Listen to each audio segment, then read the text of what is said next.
ओम श्री गुरुवे नमः। भाइयों और बहनों सभी को प्रणाम। पिछले वीडियो में आपने सुना कि हमें हमारे पूर्वजों एवं पितृ आत्माओं के प्रति श्रद्धा का भाव रखना चाहिए। उनकी पुण्यतिथि पर उनके प्रति कृतज्ञता का भाव प्रकट करना चाहिए। अश्विन मास में नवरात्र प्रारंभ होने से पूर्व श्राद्ध पक्ष आता है। उन दिनों में अपने पूर्वजों की पुण्यतिथि के अनुसार हमें उनका श्राद्ध जरूर करना चाहिए। पितर आत्माएं केवल श्रद्धा का भाव देकर ही तृप्त हो जाती हैं। हमें उनके प्रति श्रद्धा भाव रखकर श्राद्ध तर्पण जरूर करना चाहिए। श्राद्ध केवल पुत्र ही करे यह भी आवश्यक नहीं। यदि पुत्र न हो तो पुत्री या कन्या भी अपने पिता या पूर्वजों का श्राद्ध कर सकती है। मृत्यु से ही जीवन का परिवर्तन होता है। जो आत्माएं आध्यात्मिक मनोभूमि वाली होती हैं वे मृत्यु के बाद अगली जीवन यात्रा पर आसानी से आरूढ़ हो जाती हैं और अच्छी से अच्छी योनि और अच्छे सुखद जीवन को प्राप्त करती हैं। मानव जीवन को परमात्मा ने कर्म योनि कहा है। मानव जीवन का बहुत महत्व है। आइए स्वाध्याय के इसी क्रम को आगे बढ़ाते हैं। यह मानव जन्म बड़े भाग्य से मिलता है, किंतु मानव शरीर पाकर सत्कर्म करके ही इसे सार्थक बनाया जा सकता है। एक बार स्वर्ग में धर्मराज के समक्ष 4 महात्मा उपस्थित किए गए। जब उनका लेखा जोखा पूछा गया तो पता चला एक वेद पाठी ब्राह्मण था। 4 वेद 6 शास्त्र उसको कंठस्थ थे। इन्होंने जीवन भर क्या किया? जब यह पूछा गया तो पता चला उन्होंने जीवन भर अपने शिष्यों को वेद मंत्र रटवाए और उनसे दान दक्षिणा लेकर अपना गुजारा किया। दूसरे के विषय में पूछा, पता चला कि इन्होंने तीर्थ यात्राएं की हैं 4 धाम की। चलते जाते थे और रास्ते में भिक्षा मांगकर जो मिलता था खा पीकर काम चलाते रहे। क्या इन्होंने किसी के लिए कुछ उपकार किया? पूछने पर उत्तर मिला, किसी के लिए कहाँ से करते, जब अपने पास ही कुछ नहीं था तो औरों को क्या देते। तीसरे ब्राह्मण के विषय में पता चला कि वे कथावाचक थे। बहुत रस ले लेकर कथा सुनाते थे, लोगों को बहुत हंसाते थे। दान दक्षिणा लेकर अपना जीवन खूब आनंद से व्यतीत किया। चौथे के विषय में बातचीत की तो पता चला कि वह एक किसान था जिसका सारा जीवन खेत बोने जोतने तथा फसल उगाने में ही समाप्त हो गया। इसने किसी के लिए कुछ किया? यह पूछने पर पता चला कि वह व्यक्ति भूखों को भोजन करा के तब स्वयं खाता था। अपने खेत का अनाज भी गरीबों में बांट देता था और स्वयं रूखी सूखी खाकर सो जाता था। धर्मराज ने कहा, सच्चा इंसान यही है, यही स्वर्ग का अधिकारी है। कहने का तात्पर्य यह है कि मनुष्य को मनुष्य बनाने के लिए तथा सत्कर्म में प्रेरित करने के लिए ही मंदिरों तथा तीर्थों को बनाया गया था। किंतु आज दुर्भाग्य की बात यह है कि मनुष्य अपनी गरिमा को भूलकर अपने कर्तव्य से विमुख हो गया है। ये मंदिर एवं तीर्थ स्थान भी केवल मनोरंजन के साधन बन गए हैं। इस समय मंदिर में जाकर अपनी मनोकामना मांगते हैं। यदि नौकरी लग गई तो सत्यनारायण की कथा करा देंगे। यदि बीमारी दूर हो गई तो यज्ञ करा देंगे। यदि बेटा हुआ तो हरिद्वार जाकर पंडितों का भंडारा कर देंगे। मानो भगवान भी रिश्वत लेकर प्रसन्न हो जाएंगे। इस समय तीर्थ स्थानों पर चढ़ा लो पेठा मिलेगा बेटा कहकर पंडित पुजारियों ने अपना कर्तव्य भुलाकर इसको अपना व्यवसाय बना लिया है। जो जितना अधिक चढ़ावा चढ़ाता है उसे उतना ही अधिक सम्मान मिलता है। मंदिरों में बोली लगती है, अभिषेक वही करेगा जिसने सबसे अधिक धन दिया है। रथ यात्रा में वही आगे चलेगा जो सबसे अधिक धनी है। इस प्रकार आज भगवान भी सोने चांदी की मूर्तियों के रूप में मंदिरों में कैदी बनकर बैठ गए हैं। कहीं सोने के लालच में कोई चुरा कर न ले जाए इसलिए ताले में बंद कर दिए जाते हैं। आए दिन खबरें मिलती हैं, भगवान जी का स्वर्ण मुकुट चोरी हो गया। माखन चोरी करने वाले भगवान अब स्वयं की चोरी से भयभीत होकर मंदिरों में बंद होकर रहने लगे हैं। ऐसी स्थिति में मनुष्य की श्रद्धा भी डगमगा गई है।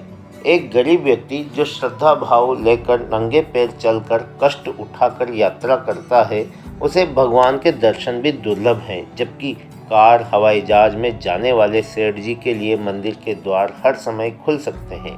ऐसी परिस्थिति में मंदिरों और तीर्थों का स्वरूप क्या होना चाहिए, इस तथ्य का निरूपण आचार्य श्री राम शर्मा जी ने प्रज्ञा पुराण के चतुर्थ खंड के चतुर्थ अध्याय में किया है। आचार्य श्री ने स्वयं सच्चे तीर्थ शांति कुंज ब्रह्मवर्चस की स्थापना हरिद्वार में की तो गायत्री तपोभूमि की स्थापना मथुरा में की। इसके अतिरिक्त मंदिरों के स्थान पर शक्तिपीठ बनवाए, जिन्हें मंदिरों का आदर्श रूप कहा जा सकता है। आचार्य श्री ने तीर्थ एवं मंदिरों के महत्व तथा पुजारी पुरोहितों के कर्तव्य का निरूपण महर्षि कात्यायन के माध्यम से किया है। महर्षि कात्यायन के आश्रम में सप्ताह का सत्र हो रहा है, जहां देश विदेश के छात्र एवं अध्यापक गण उपस्थित हैं। आइए हम भी तीर्थ एवं मंदिरों के महत्व को जानने के लिए वहीं चलते हैं। आरण्यक में ज्ञान सत्र प्रारंभ हुआ। सभी श्रोतागण अपने अपने स्थान पर विराजमान हो गए। व्यासपीठ पर महर्षि कात्यायन शोभायमान थे। गायत्री मंत्र एवं गुरु वंदना के पश्चात सत्र प्रारंभ हुआ तो प्राध्यापक शांडिल्य जी ने खड़े होकर हाथ जोड़कर विनम्र स्वर में सत्र अध्यक्ष से प्रश्न किया। हे महाभाग, देव संस्कृति में देवालयों तथा तीर्थों का बहुत महत्व बताया गया है। पुराण तो इनके महात्म्य से भरे पड़े हैं। स्थान स्थान पर मंदिर बने हैं, फिर धन खर्च करके कष्ट उठाकर भी इतने मनुष्य तीर्थ यात्रा को क्यों जाते हैं, इस रहस्य को समझाने की कृपा करें। यह सुनकर महर्षि कात्यायन जी ने मुस्कुराते हुए कहा, हे महाभाग, आप स्वयं इतने विद्वान हैं, किंतु आपने जन कल्याण की भावना से यह सुंदर प्रश्न पूछा है। इस जिज्ञासा का समाधान जो भी सुनेंगे उन सबको ही लाभ होगा, अतः आप सभी लोग सावधान होकर सुने। आपने कहा है देव संस्कृति में देवालय तथा तीर्थों का महत्व है, तो आप यह समझ लीजिए कि तीर्थों का महत्व केवल भारतीय संस्कृति में ही नहीं, सभी देशों की संस्कृतियों एवं सभी संप्रदायों में है। मंदिर, मस्जिद, गुरुद्वारों, गिरजाघरों, स्तूपों तथा विहार के रूप में ये सब देव स्थान ही तो हैं। तीर्थ यात्रा का महत्व भी सभी संप्रदायों में है। मुस्लिम भाइयों में भी मक्का, मदीना, ईसाइयों में यरूशलेम, बुद्धों में बोध गया आदि तीर्थ स्थानों को बहुत पवित्र माना जाता है। यह अवश्य है कि हिंदू धर्म अनेक संस्कृतियों का संगम है, इसलिए उन लोगों के तीर्थ भी उनकी मान्यता के अनुसार बहुत अधिक है।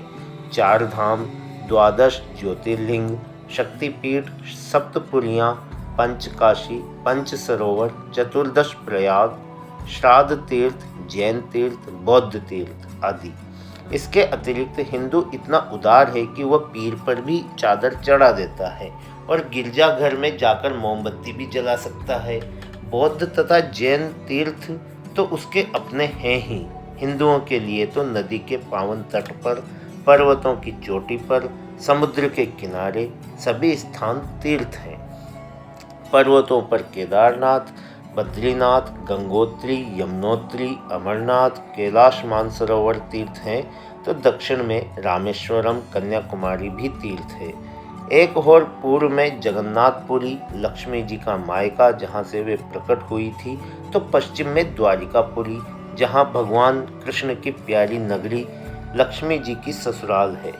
एक और उत्तर में कैलाश मानसरोवर, जो भगवान शिव का समाधि स्थान है, तो दूसरी ओर दक्षिण में कन्याकुमारी, जहाँ पार्वती जी शिव प्राप्ति के लिए पूजा कर रही हैं, और ऊपर हिमालय पर गौरी शंकर की चोटी, जहाँ शिव पार्वती का निवास स्थान है।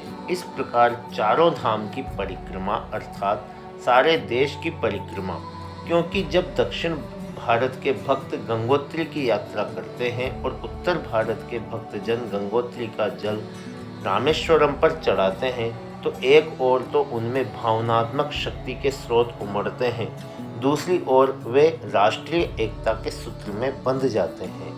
पूर्व में जगन्नाथ तथा पश्चिम में द्वारिकापुरी। चारों धाम की यात्रा अर्थात अपने प्यारे भारत देश की संपूर्ण परिक्रमा हमारे ऋषियों ने अपने तप पुरुषार्थ द्वारा समस्त देश को एकता के सूत्र में बांधने का सफल प्रयास किया। तीर्थ क्या हैं, इनका वास्तविक उद्देश्य क्या है, यह स्पष्ट करते हुए युग ऋषि कहते हैं, तारयेतु समर्थ इति तीर्थ। जो तारने में समर्थ हो वही तीर्थ है। अतः केवल चारों धाम की यात्रा करके, गंगा स्नान करके या मूर्ति पूजा पर फल फूल चढ़ाकर कोई भव सागर से तर जाए, यह संभव नहीं है। इसके लिए दीन दुखियों के प्रति संवेदना और मन की पवित्रता आवश्यक है। भगवान केवल उन्हें ही प्यार करते हैं जिनके हृदय स्वच्छ हों। स्थान स्थान पर मंदिर देवालय बनाने का कारण भी यही है। देवालय अर्थात देवताओं का घर, पत्थर के देवताओं का नहीं। देवता पत्थर से नहीं बनते, उनमें भावनाओं के द्वारा प्राण प्रतिष्ठा की जाती है। किसी भक्त ने गुरुदेव से पूछा, देवताओं की मूर्ति पत्थर की ही क्यों बनाई जाती है? उन्होंने कहा, जाओ भगवान पर पुष्प बताशे चढ़ा आओ।